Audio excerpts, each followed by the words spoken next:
In a world of highlight reels and perfect stories, welcome to Kept and Restored, hosted by Lisa and Canaan, two women who have had to reinvent themselves more than once. One was kept from falling, one needed to be restored. Together, they tell the truth about the messy middle. Unfiltered, unpolished, nothing off limits. If life has changed you, broken you, or forced you to become someone new, you belong here. This is Kept and Restored.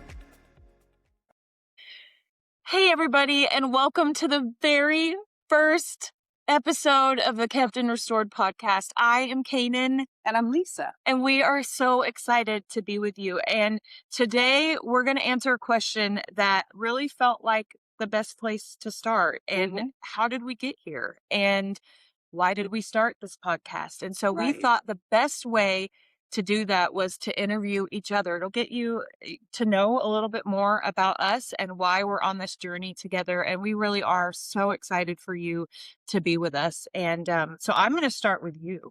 Okay, let me pause for just a second. Let me pop in. Hi. So, yes. So Kept and Restored. Like, we're not going to explain it right this second. Hopefully you're going to get to know more about it as we go. But just as a high-level teaser, I'm kept. I'm continually having to be restored. So anyway, just put that out there. There we are. Yeah. Let's go. Yeah. Okay. You ready? Yeah. All right. So how would you describe yourself to someone who has never met you? Okay. So I would say something that's my favorite thing about me, potentially, is that I'm very other-centered. I love people. I love helping people. Yeah. I am often putting people first. Sometimes, every strength that we have can become a weakness when it gets out of control. So yeah, there are times where I have overextended myself, helped other people at the expense of me, but always learning, always growing, right? So yeah, I would say that's, and you don't walk up to somebody, hello, I'm other sensitive. And you? I don't do that really. But that's what I would want people to know. So, work on the approach of how to say it better. Yeah, But, absolutely. Okay, cool. When you look back at your life, what experiences shaped who you are today? I mean, my mom's face flashes in front of me right away. My mom was like so ahead of her time when it came to parenting.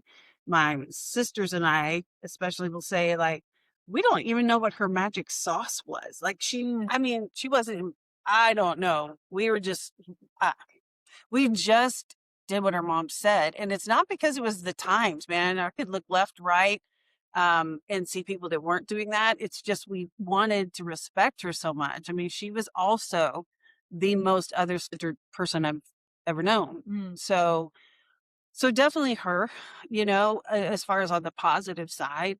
And then, the other things that have shaped me are those times when my heart was broken. Yeah. I would say my first heartbreak was a miscarriage in a marriage that was 7 or 8 years old. And then 2 years later, my baby daddy left me. Sure did. Or his office manager after I put him through college, medical school, and residency. So those kinds of things have shaped me, but they have not made me bitter. They've definitely made me better. Yeah, that's really good. That's very cool. What does the word kept mean to you? For me, kept is it really is. It's like the banner over my life, meaning in all those heartbreaks, and there's so many more heartbreaks than that, in all the heartbreaks, in all the victories, in all the struggle, in all the peace, in all the quiet, like at every turn, I turn to God. And because I know him well, and because I loved him since I was little, like I prayed the prayer when I was 8, but I always knew him. And it was just like, probably, I would attribute that to gift of faith. Yeah. And I really believe that my inner message to myself was a couple of things, but primarily it was God already knows the best way to do this. Why would I not do it his Right. way? And because I like to call myself an efficient liver, not for dinner, but liver, right? So I would say I'm Yeah. Yeah. efficient in how I live. I don't want to make a ton of mistakes. I want to navigate life with peace and power and purpose Yeah. and a goofy amount of fun. Yeah. And that's the lie I think a lot of not yet believers think, is that if you become a Christian, you're not going to have any fun. You just can't. I mean, I don't even know how to tell you the adventure that it is. Yep. So anyway, for me, kept means staying so close to God that my decision making is pleasing to him and good for me. That is so good. That's so, so good. Okay, so have there been moments in your life where choosing the steady path really mattered? Um, in 2018, my husband got diagnosed with pancreatic cancer, stage 4, and that should be a few months life Yeah. expectancy. Yep. He lived 5 years. We'll probably talk more about this in future Yeah. podcasts. But from the moment of diagnosis, I'm just going to be a little transparent here. I was sitting on the toilet and I was saying to God, like, I mean, this was right at the beginning. Like, God, what if he dies? Mm. And God's message back to me on the toilet was, Lisa, is he gone today? Wow. Nope. Wow. Then don't live in tomorrow. My favorite Bible verse is 2 Corinthians 10:5. We take every thought captive and make it obedient to Christ. And so for me, I would say probably a couple of weeks later, I'm lying in bed. It's dark. He was asleep. And I'm listening to his breathing. And I was just like praying. And I said, God, would you just hold my hand? Like, I am taking every thought captive. I am living in today. I am pouring out. Yeah. Like, our nature is to freak out. Yeah. And so putting a spiritual lasso around those thoughts and making them come back into submission to the ways of God and living with hope and living in today. I mean, that's not my nature. Yeah. But because I'm kept and his ways are better, I kept doing it. I was so worn out. And so I said to him, would you please hold my hand while I go over in this what if land? And his message back to me, lying flat on my back, was, I'm not over there. So if you want to go hurt yourself, go on ahead. And I will be here when you get back. Fine, I won't go. And I did it. I didn't go. I'll take my toys and go. Oh, yeah. But that's what being kept is. It's not like I'm being kept from any struggles. It's I'm kept close. And when I just keep saying yes, and I want to know more about you so that when things happen, I'm ready. It doesn't mean that ready means like, oh, fine, skipping and la la. I wasn't happy during those years. There were moments. There were moments. Yeah. But my goal wasn't to be happy. Yeah. How am I going to be happy on my husband dying? Yeah, it's true. You can't look for that. But what I had was joy. And I wrote a book about joy that published in the spring of 2018. And then Art got sick in the fall of 2018.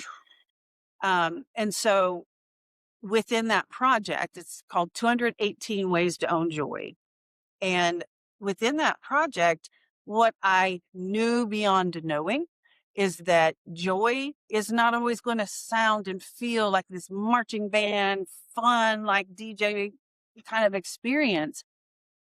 I really learned to lean in and know that like sometimes it just feels like a quiet heartbeat from God. And it sounds like, I'm here. Yeah. I'm here.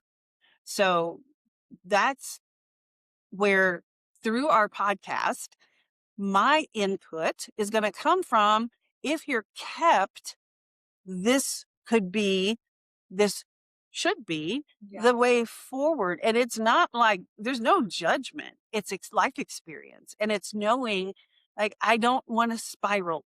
I don't want to get myself into a bigger mess than I'm already in. Right. So I will be coming from that kept perspective. So that's why we took a minute just kind of explain that. That's so good. You may have kind of already hit on this, but I think you probably have more. What has life taught you about navigating hard seasons? Because obviously that was a very hard season. It was. Yeah. It was definitely right up there. Mhm. um, life has taught me that, well, it is true. Being kept is the only way to navigate it. Being honest. I think like even on my social media during the first bit of his cancer, Mm. I was allowed, I should say, to Yeah. share the journey. Yep. And it was so helpful. So many people got engaged with it. And it was like pointing people to Jesus, like because I'm other centered, it wasn't just about us. I knew that we were given this platform Yeah. to be able to encourage people when the hard things hit. Mhm. You think about a mountain and a valley. Mountaintop, we talk about we want a mountaintop experience and it's going to be great. We're going to be on the mountain. We're going to be able to see for days. But you think about the top of a mountain, there's no greenery. There's nothing growing there. Mm. It's high. It's covered with beautiful, clear snow, and you can see, but nothing grows on a mountaintop. Down in the valley, which is where we don't want to be. Right. But down in the valley, when you look around, it's lush, it's green, everything's growing. It's in the hardest times in our life. That's where we grow. Yeah. And the way I see a lot of Christians pray is they pray and they ask God to please, God, get us out of this. Please, God, get me out of this. Mm-hmm. I think that's a waste of a valley. Wow. Right? Like you would never intentionally put yourself in a valley, but you're there. Yeah. And so while you're there, suck it dry. Look around. Ask God instead of get me out of here, because he's going to eventually. Yeah, right? That's true. And then you're going to be back to life and you're going to be doing life. Like we cling to God harder when things are hard. Yeah. Right? Sure. We're tighter with him. And so the prayer is more, teach me while I'm here. Yeah. That's good. Keep me near. Right? But like, I don't want to miss a thing. I don't ever want to come here again. But while I'm here, teach me so I don't have to go around the same mountain again and end up in the same valley. Yes. Hi. Yeah. Hi. But we'll talk about that later. So what is something about you people might be surprised to know? Well, I think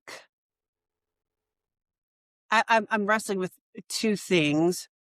I'm just going to give you a quick testimony of something God did for me, right? And this was just happened. So we're filming this the week before Easter. And so Sunday, Palm Sunday, I was walking out of church by myself and I teared up and I said, God, next week on Sunday, I can't go home just to myself. And because of some of the dynamics in my family, that would have been my day. Yeah. Easter growing up was always this huge celebration at my mom's house, right? Yeah. So, and I just left it at that. I didn't boo-hoo. I didn't get down on myself or whatever. Monday afternoon, I get a text. And it's from our Connections Women's pastorate church. And there's a few of us on this thread. And she said, hey, we have these 4 girls of a single mama, and she has to work.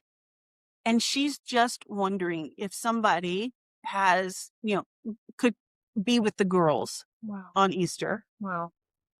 I snatched that up. I said,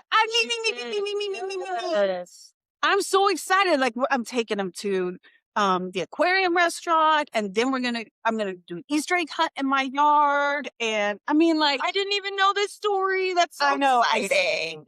But yes, he saw me. He's the God who saw me. Yeah, that's right. And we're a mutual blessing. This is not a one-way, my benevolence. I need them, and God provided. And they needed me. And so, it's a beautiful chance. They range from 22 to 8. And we're going to have the best time ever. Yeah, I've you are. seen the girls That's at gonna church, be but I so haven't fun. really got to hang out with them. So I am stoked.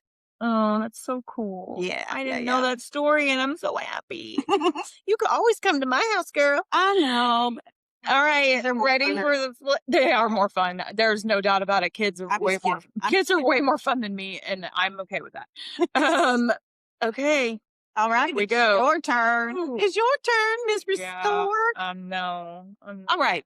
How would you describe yourself Hmm. if somebody's meeting you for the first time? So I would say there's a lot of things about me, but I think the major thing that comes to mind is I am an all-in person. And that can sometimes be very positive, and it can also sometimes be very negative because I'm either all in on the wonderful things like reading my Bible, spending time with the Lord, um, you know, sharing my faith with other people, sharing my story.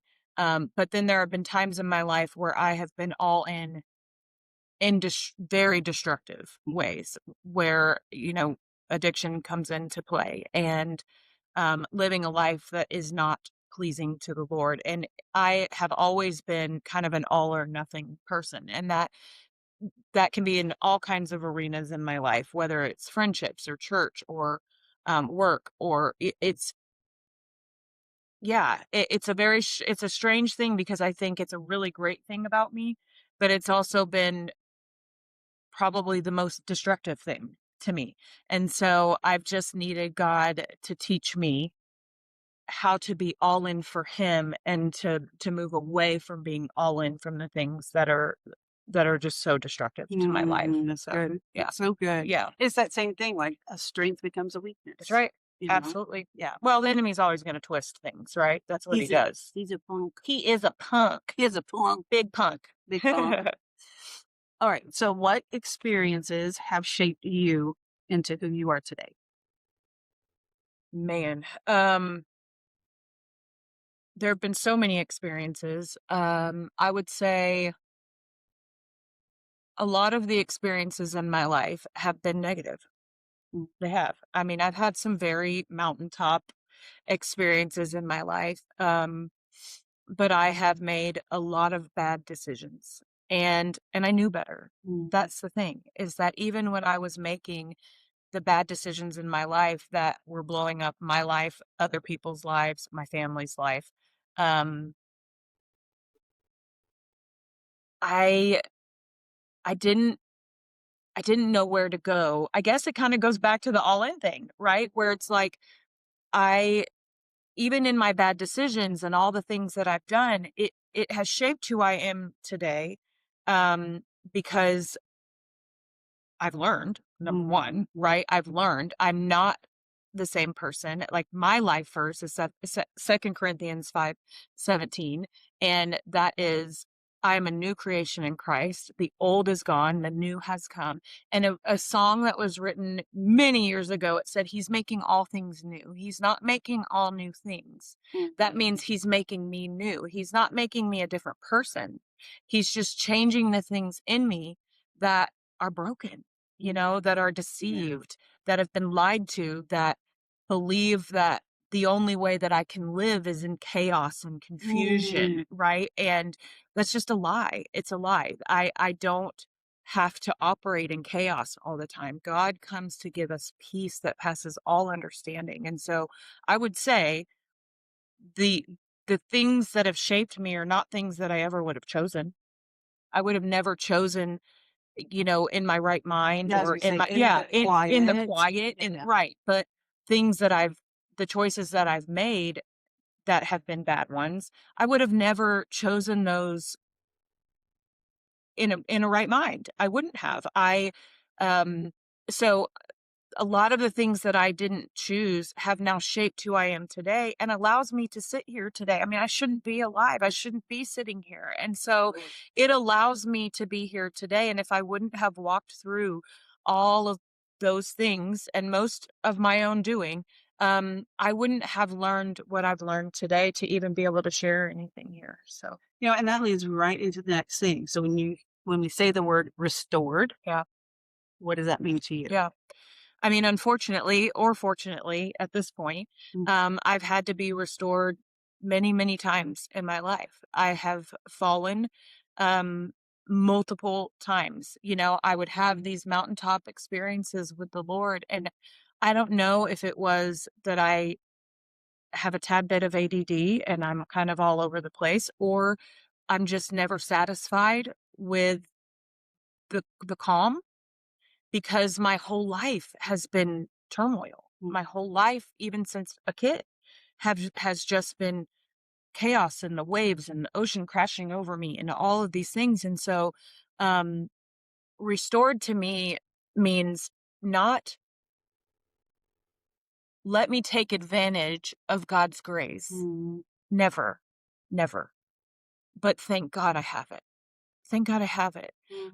Because again, I wouldn't be able to sit here. I wouldn't be able to speak to anybody about my life if he hadn't restored me. I would be in the pit. I would be an addict. I would be dead. And so restored to me means that God, in his kindness and in his mercy, has given me chance after chance when I do not deserve it. I don't deserve, none of us do. None of us deserve the chances that he's given us. But he has chosen to restore me every single time and to restore me to be better than I was yesterday. I love everything Yeah. about that. Yeah. We've talked before. Kana and I have just been friends for uh, 11, 12 Yeah. years. Yeah. And we met on a church staff. Yep.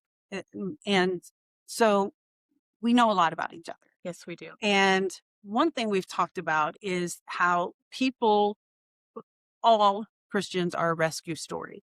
Yeah. Okay. That's right. So it's easy. She has what I call a sexy testimony. I don't know about all that. But you're right. But yeah, I mean, because it snaps and it pops. And when she tells her full testimony, you're kind of like, oh, Yeah, you're like, and then God does, what? you did, Yeah. so it's like, we've tried with her, like, dang, so, man, you need buckets of grace. So, yeah, I think that's like, that's the thing that people are attracted to is the big before and after story. And then there's me, and I have always stayed close to him. I've done, I don't know, a handful of things that would make you go, but it's not right, So I don't feel like I have a testimony. That used to be what I would say. And I bet you there's a lot of people listening to us who would say the same thing. I grew up in church, went to youth group, got married, whatever. Yeah. Here's the thing. The only reason you were able to do that is because God rescued you from going down Right. a hard path. Right.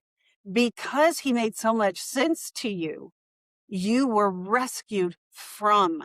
And so I'll put my testimony up against hers. Not that that's the point, but I'm saying I'm as rescued. That's That right. keeps us That's all, right. it's a level playing field. That That's right. prevents judgment. Yeah. Right. And I think there's so many people that believe if they don't have the sexy testimony, they don't have a testimony. Yeah. How wrong you are. You have just as, if not more, of a powerful testimony because God has protected you. And, if I would have stayed kept and followed the path and knew, I would have a testimony. I hear people say it all the time. I don't have a testimony. I don't have anything like you. I don't, and this isn't, we're not in a comparison game here. Each of our stories is unique to us and what God has allowed us to walk through. He knows our thresholds, right? He knows what it's going to take to fully surrender our lives to him. And there are some that it's easier, right? Like I just know that I'm supposed to surrender. And so I'm going to, and I'm going to walk with him because that's the right way and that's the easy way. And then there's those of us who are like, I'm going to I'm going to jump over this line just to kind of see what it feels like. And I'm going to jump over this line to go, ooh, can I get away with it? And so They're just as powerful. Yeah, I know. There's going to be a lot of that. There's going to be a lot of that. I'm so sorry in advance, Nope. but that's it. You're sick. So, but that's the thing, is that we both have a powerful testimony. And that's just it. People who feel like they don't have a testimony, when I hear them say that, they often will come across apologetic Wow. and kind of meek and not bold with invitation. Yes. Are you kidding me? Yes. I want what you have. That's right. Folks that are struggling, Believe me. come on, tell their story. Absolutely. It's still apologies, and it's not about you, Yeah. right? All you did was make a right decision. Yep. Okay. And I did. I made right decisions for the most part. And, say it's easy, it's less messy. Yeah. I don't know that really it's true. easy, though. That's true. I wouldn't say that my walk and my faith has made things easy, but it has certainly made it less messy, so that I'm available for all God's blessings. What I mean? That's another thing.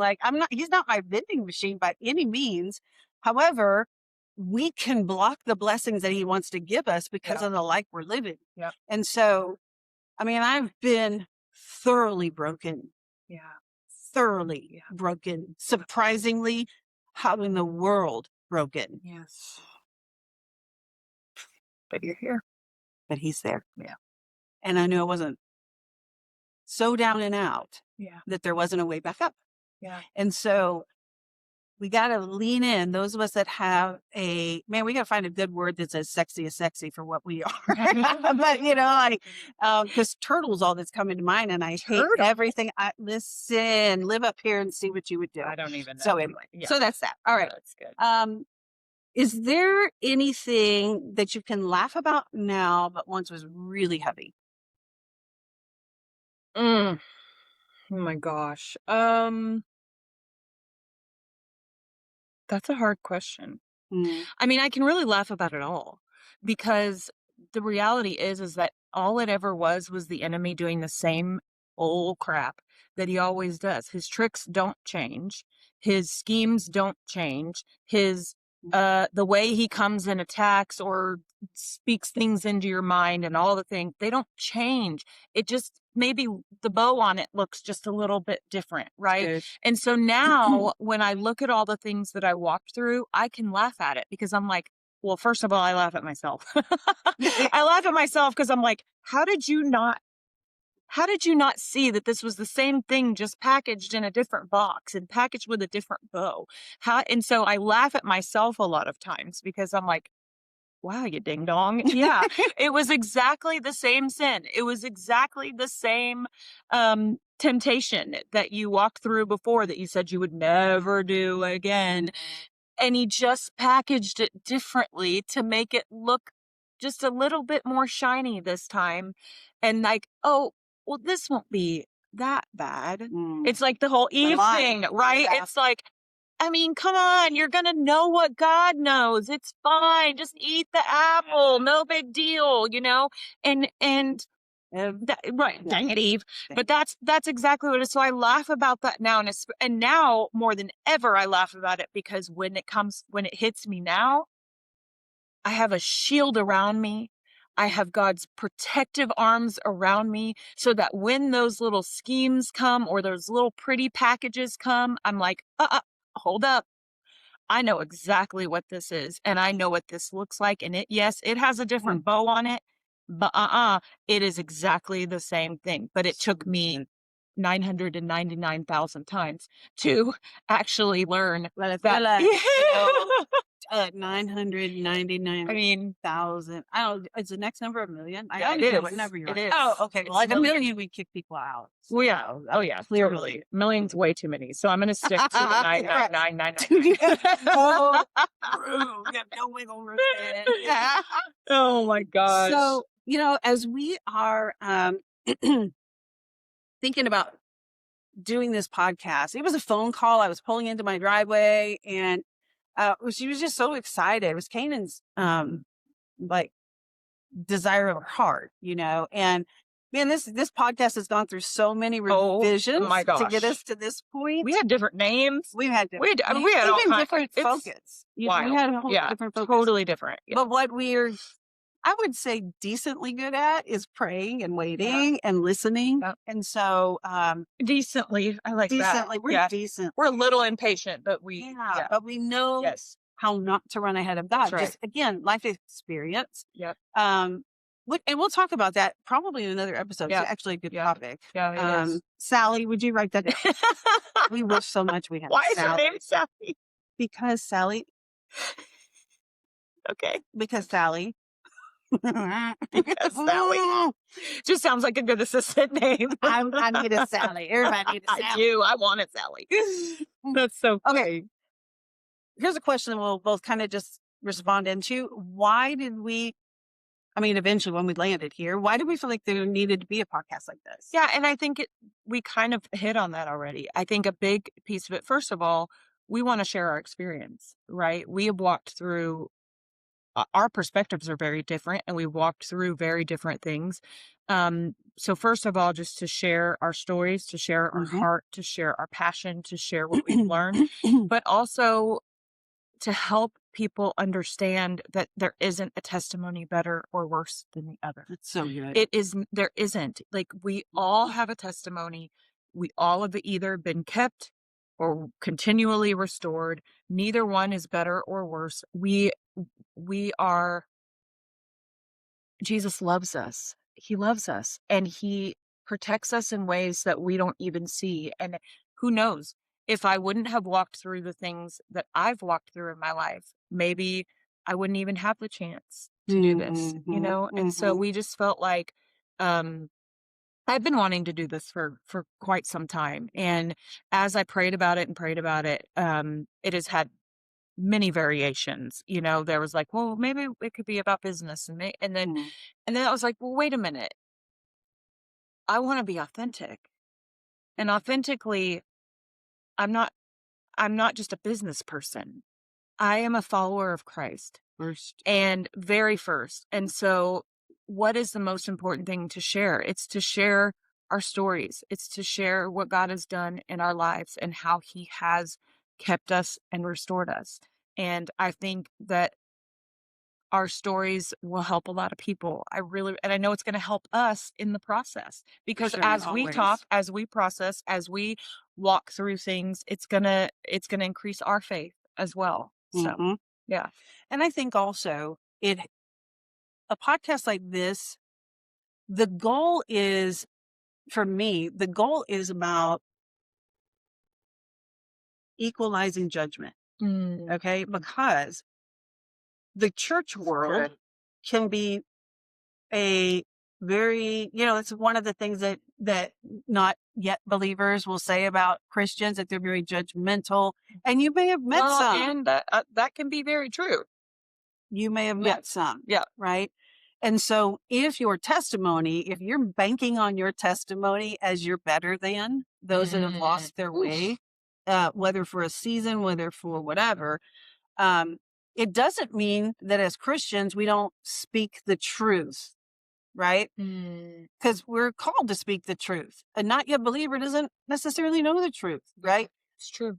But if they feel like you're judging them, you're never going to be able to talk about the Lord. You're never going to be able to talk about Jesus. And so, and it is on the not yet believer to receive it as truth and not receive it as judgment. Right.